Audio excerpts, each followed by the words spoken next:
The overall backdrop. Let me just say a couple words. Overall backdrop, then we'll take questions. And I just said something to the effect just as I was walking in. Big picture. The threats are changing rapidly. The threats that face Canada, the threats that face the alliance, evolution of the technical threats, if I can put it that way, from hypersonic missiles to autonomous warfare, hybrid warfare, the adversaries, Russia as a direct adversary. So that evolution is there. There's a process of shifting burdens. We've known about that, shifting burdens towards within the alliance, away from the United States. United States still in the alliance without question, but shifting towards Europe and Canada, and those burdens being picked up.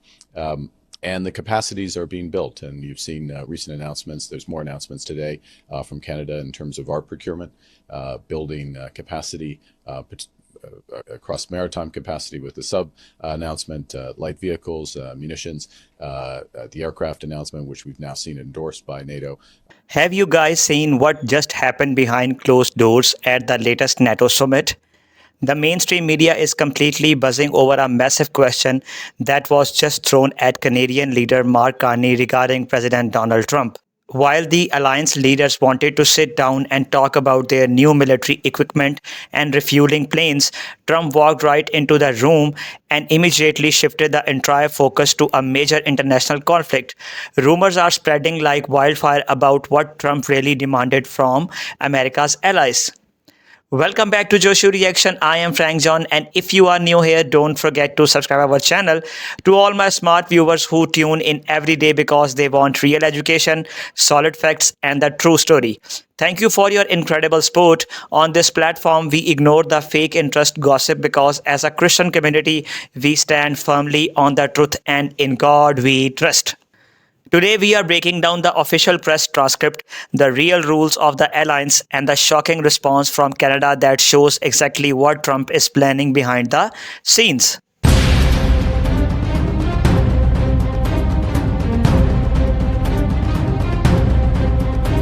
Yesterday, Secretary General Rutte announced big new capabilities for NATO: airlift, refueling, Yep. area surveillance. But when President Trump arrived, all he talked about was the refusal of the allies to participate in the attack on Iran. Is there a mismatch between alliance leaders who want to talk about what NATO can do and a president who's fixated on what NATO won't do? The alliance is it's a defensive alliance. It's not an offensive alliance. And in a world of evolving threats, it's important that we, as your question suggests, that we put ourselves in a position where we can defend our citizens. And that defense, that robust defense, has to be highly, highly credible to deter attacks and prevent the type of suffering we're seeing in Ukraine.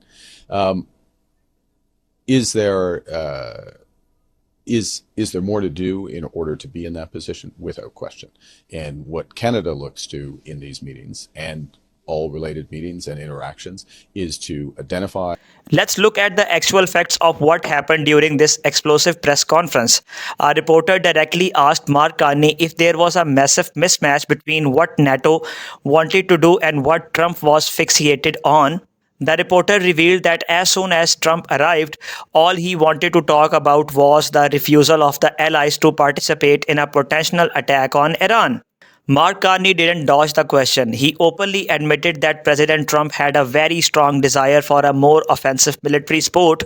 Regarding the ongoing Iran conflict, Trump basically wanted the alliance to take a hard, active stance against foreign threats. But Carney immediately checked him on the rules, reminding everyone that NATO was originally built under Article 5 as a strictly defense alliance, not an offensive one. This confirms that Trump is pushing the boundaries of international defense policy like never before to protect the West. Now, here is the factual breakdown of how Canada responded to Trump's directly pressure. Carney stated very clearly on the record that his offensive move was not a direct ask of Canada because, in his exact words, we didn't have the capabilities and we are not relevant from a base perspective in that theater. Instead, Carney explained that the entire issue a direct dispute between Trump and specific European NATO allies who actually hold strategic military positions near the Middle East. But the educational part is how Canada is trying to catch up to Trump's demands. Carney revealed that when he entered government, Canada was only spending a low 1.4% of its GDP on defense. Thanks to Trump continuously calling out allies, Canada has finally pushed that number up to 2%, and they are legally tracking to hit 2.5% over the next 4 years. In fact, under the full NATO definition, including domestic reliance, Canada plans to spend 4% of its GDP on security before the end of this decade. But here is the most fascinating human moment from their private conversation that Carney shared with the press. He revealed that he had a long discussion with Trump just a few days prior. Carney actually told Trump directly, Mr. President, it's not just that you are winning the argument about military spending, you have already won the argument. This is a massive factual victory for the administration's long-term strategy. For years, critics and haters claimed that Trump's aggressive approach would destroy the alliance, but the real numbers prove the exact opposite. Because of his relentless pressure, countries across Europe and Canada are completely abandoning their old, relaxed budgets and pouring billions of dollars into surveillance procurement, buying high-tech submarines and autonomous drone tech to defend their borders against adversary like Russia. Trump successfully forced the entire Western world to change its behavior. When you look past the media spin, you realize that Trump's bold approach is completely reshaping global security. Even when allies say no to offensive plans, they are still focused to spend billions more to upgrade their own defensive systems just to keep him satisfied. To my highly intelligent viewers watching across the US and Canada, what are your honest take on this? Do you think President Trump is 100% right to push NATO to take an offensive stand against threats like Iran? Or do you think the alliance should stick strictly to a defensive model? Drop your simple factual thoughts in the comments below. Let's keep the debate highly educated and sharp today.